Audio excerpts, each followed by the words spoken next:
sex while she's sleeping. I'm not coming in and controlling my home. And today I want to talk about the 7 types of sex. Actually, in my course, I teach the 6 types. I teach it like the wives don't like the last 2. All you care about is sex. I'm Cass. I'm Kathryn. Welcome to the Morrow Marriage podcast. And I made a reel and a post that pissed people off. And it was on you can't control your partner. Today I want to talk about your anchor in life. I want to talk today about the couch, i.e. you're sent to the couch or you go to the couch. That's a separation. I fucked up, and I'm going to tell you all about it. We're Morrow Marriage. Let's flip divorce statistics with the new marriage. Hey, welcome to the Morrow Marriage podcast, guys. And today, let's just say what it is. Sex while she's sleeping. Oh, I requested that we talk about this one. Kathryn doesn't come up with a lot of topics, but when she does, they're good. Boom, boom. Well, yeah, speaking of boom, boom, some of you are making some big mistakes here, man. You can't just slide it in and wake her up. But honey, I would like you to take it away. As you know, I may or may not have done this. Mm-hmm. Okay, full transparency, like always, I was often doing this. But okay, so the reason that I wanted to talk about this is because I think that it's somewhat been normalized. I had a conversation with a woman who her husband has regularly had sex with her while she's asleep, and not just penetrative sex, things with his hands, his mouth, things that you hear about in the beginning of relationships that maybe people might like, but it's not actually something that it's not a long-term thing. It isn't for most. And for most women, even in the beginning of a relationship, they don't actually like being woken up to any body part down there. Yeah. So, and if you're a woman that doesn't agree with that, then great, good for you. Okay. But this woman said that this is what her husband is doing. And some of her friends have said, yes, it's normal. All men do this. Okay. That might be true. All men might do it. All men might want to do it, but we cannot normalize climbing on top of your partner or touching your partner while he or she is asleep. Sliding in, putting your tongue on, in, fingers. You can't normalize that. No. And especially if you know that your partner doesn't want it because she has expressed. Now, I will say you would probably love if you woke up to me doing that. Yeah, but this one likes to sleep. So. I do like to sleep. And there have been times where I have woken you up that way, but that's because he's expressed that he likes it. Mm-hmm. He doesn't feel violated if he wakes up and I'm trying to have sex with him. At all. No, at all. He's like, oh, please. He just sprawls out. So let me give you more room to work. To work. Yes. And so I think the biggest thing for me was when I spoke to this woman, she had asked if we went through a similar situation. So we have. It's not quite to the level that I've heard with some of my other clients. So there was a lot of very early in the morning sex. When it was like 4 a.m, we'd have to get ready to go to the gym. He'd set his alarm really early so that he could climb on. But I would never stay asleep.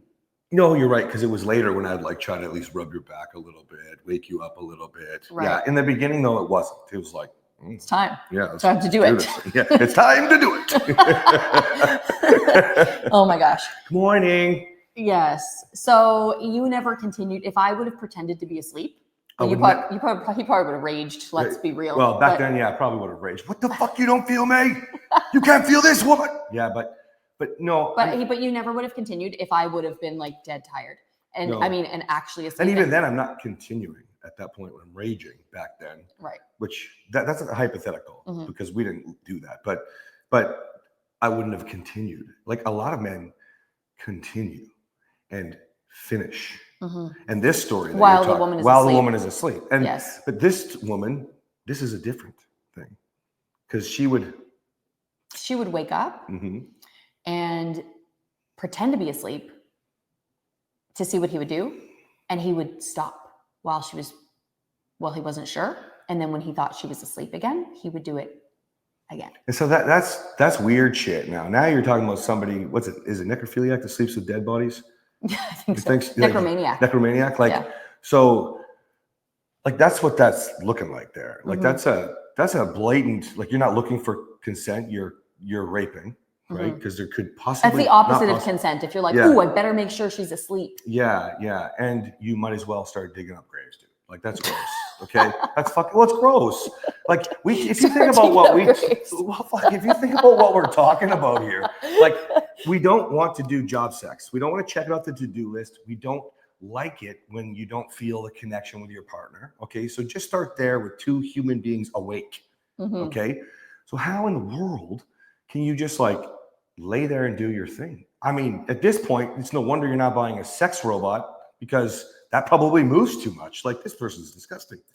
Like, the point is, guys, obviously there needs to be consent or it is rape. I understand why in the beginning, you know, when you're all over each other, you're having sex a lot.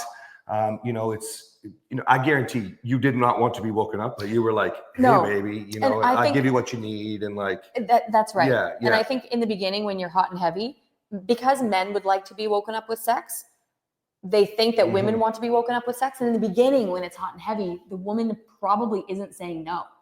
I know I never said no, especially when we were hot and heavy. Oh yeah. And this is what I say, like, so I make men responsible for allowing job sex to continue and go on. Okay.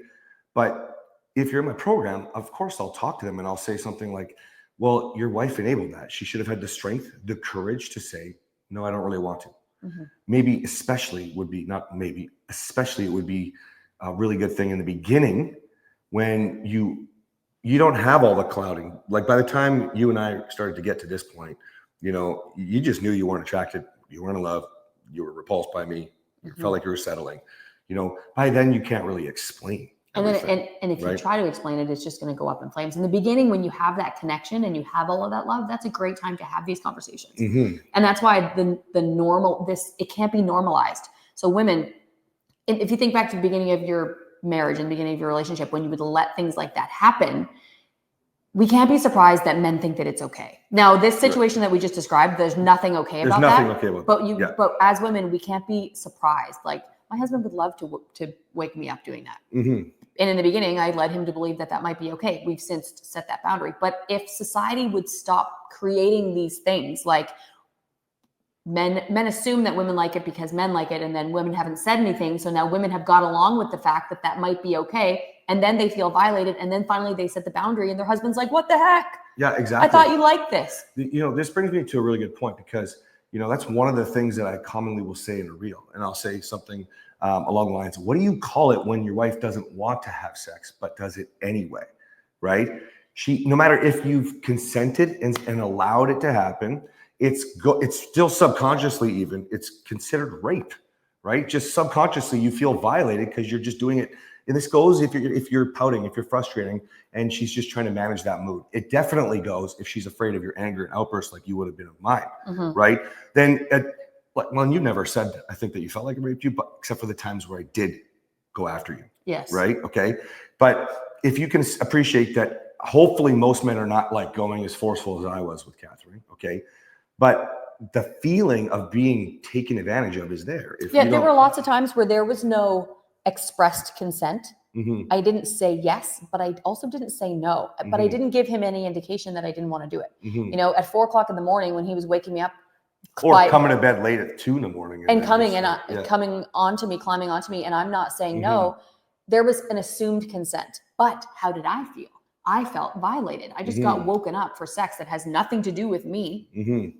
But he had no idea because I allowed it to happen. Well, yeah. And so a lot of it could be your language. You said things like, I'm there for you if you need me, or whatever. But by the time, like, and those are again, that's stuff that you say in the beginning that as time goes by, you regret saying that. You regret saying, come wake me up however you want. I'll be there for you anytime you need. I'll have sex with you 5 times a day. You regret saying those things because you say it with great intentions. And so many women do it, men too. You know, this is a two-way street with different things, maybe sex and other things. And it's not even necessarily that you regret saying it. It's that in the moment you thought that that's what you wanted because you did want to make your partner happy, and you probably didn't even know much about yourself. A lot of us get married before we know a lot about ourselves. Especially about yourselves, especially if you listen to this podcast. You don't even know about yourself in a relationship. You're learning on this podcast. You knew nothing about how to be a man or a woman in a relationship. For the most part, you're learning that it's not just your partner, that there are things that you could do. You know, I just got off a DM with somebody who's raging about her husband. And I was like, yeah, but honestly, Kathryn will talk about the 10% didn't hold a candle towards my 90% of the abuse. Like, it didn't. But she still says right after that, you know, what was in me that allowed that to happen. This sex thing is sort of like that, guys, because it doesn't really matter the example. And guys, this can be a lot more. You know, I have to teach men not to touch a woman on the outside of her pants on her vagina, right? But see, because men like that. He likes it if I grab him by the penis. Well, we just talked about that time where I don't like it. Don't touch my vagina through my pants. If we're being intimate. How about her? But if we're not being Did you say go to town? I think I I love it. But if we're not being intimate, please don't just like walk by the kitchen. Meep, meep. Like, no, that's what men like. But that's one of those misconceptions. It's a misunderstanding. Men want women to do it, so men think women want that too. But it's probably been going on since the dawn of time. We don't want to be woken up with your tongue between our legs. Most of us. We don't want you to grab our vagina when we're washing the dishes. But men want that. And so women, it's like the love languages. I was thinking about that the whole time today. Yeah. Loving people in the way that they need to be loved. You think that your husband wants words of affirmation when he just wants his cock grabbed. Yeah. And then tell him it's huge. Stack the love languages. Yeah, stack the love languages like I teach you in my course. All right. I'm pretty good with this. Are you good? Yes. Good. All right, guys. We'll see you later. We're going to got some fun. She's awake. See ya. Bye. Oh.